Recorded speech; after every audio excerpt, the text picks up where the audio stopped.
Last week, two interesting developments occurred in the world of electricity transmission. First, Mid-Atlantic grid operator PJM indicated it's now using ambient adjusted ratings to determine how much power can flow through its lines. And second, the U.S. Department of Energy announced it will award billions for quick and effective upgrades to the transmission system. Let's quickly break down the transmission-related challenges and why these announcements matter. First, it takes forever to connect new supply assets to the grid at a time when we badly need them.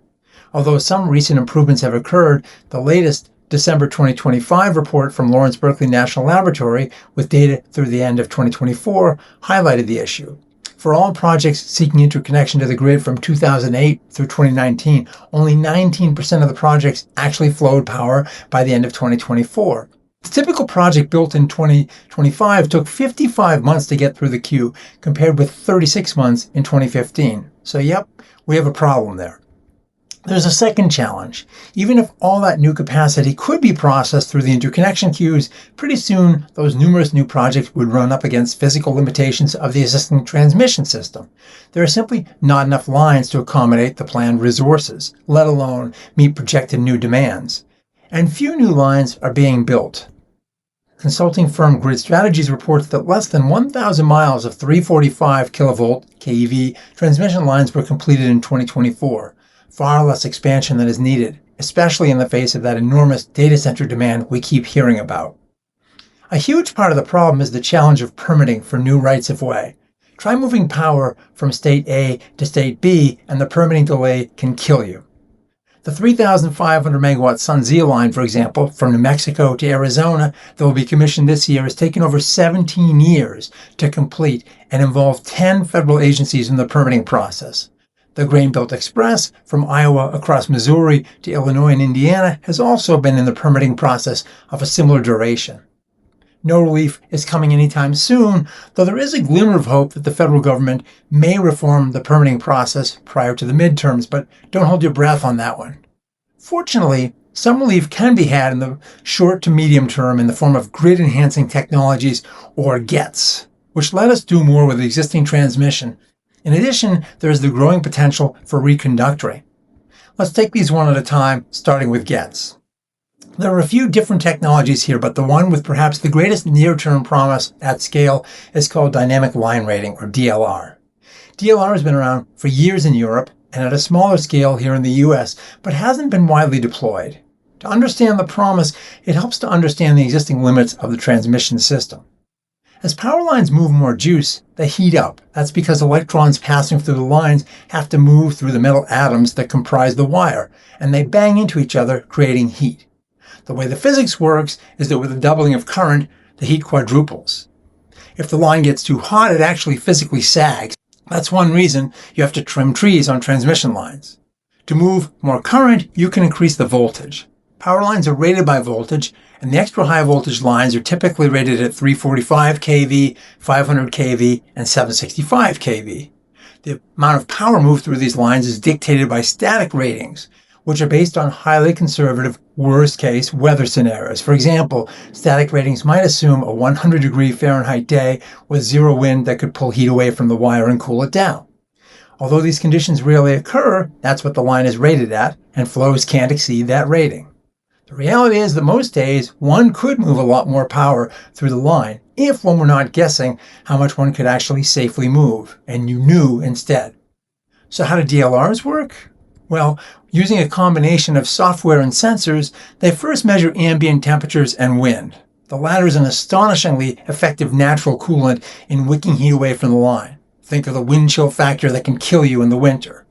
They also measure how much sunshine is hitting the wire and warming it up. In addition, sensors measure the actual surface temps of the transmission lines. And finally, the technology can employ lasers, GPS, or monitors to determine how much the wire is sagging at any given moment in time.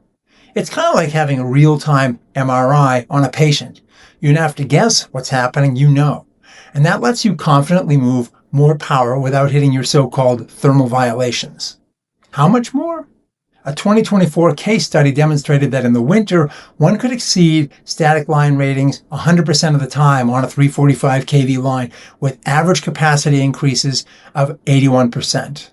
In the summer, one could still exceed the static rating an average of 94% of the time, with average increases across that period of 27%. That still doesn't solve your problem on exceedingly hot and still days, but the rest of the time you could move a lot more power. There's also a somewhat less capital-intensive approach that is an improvement over static ratings, but not quite as precise or expensive as DLRs, since it doesn't require the use of physical sensors. And it's called ambient adjusted ratings, or AARs. With AARs, one uses forecasted weather data with a focus on ambient air temps to automatically predict the transmission line capacity on an hourly basis. So cold fronts bolster anticipated capacity, and heat waves limit it. The approach is an improvement over static ratings, but doesn't account for the cooling power of wind. So while it's less expensive, it only gets you part of the way there that DLRs could offer. The use of AARs was mandated by the Federal Energy Regulatory Commission's Order 881, rolled out in December of 2021, and that set a deadline for this new approach of July of 2025. However, no grid operators have been able to meet this schedule until now, where PJM just last week announced that it went live with its AAR. In announcing this accomplishment, PJM noted that it will use hourly ratings from real time to as far as 10 days out. It will also employ monthly seasonal ratings for longer-term studies 12 months out. It remains to be seen how much additional transmission capacity will result, and this is worth watching. Meanwhile, the Department of Energy just announced a funding opportunity worth $1.9 billion to, quote, accelerate urgently needed upgrades to the nation's power grid, unquote. The projects will be selected through the Spark funding program that's meant to develop fast and durable upgrades. Projects submitted have to demonstrate measurable improvements in electric grid capacity and combine physical capacity gains with operational efficiency and/or flexibility. And the DOE specifically calls out reconductoring. That's the process of essentially stringing new and more efficient lines along the same or upgraded poles. With rights-of-way being the single largest limiting factor to growing our domestic transmission capability, it makes sense to fully exploit the ROWs we do have. A seminal 2024 study from the Berkeley Haas School estimated that large-scale reconductoring can cost-effectively double transmission capacity within existing rights-of-way and yield enormous cost savings in the billions. We'll still need to build new transmission, and probably lots of it. But even if Washington finally passes less restrictive permitting laws, it will take many years for these new lines to get built. In the meantime, it's essential to do as much as possible with the infrastructure we have. These two recent developments are a start. Well, thanks for watching, and we'll see you again soon.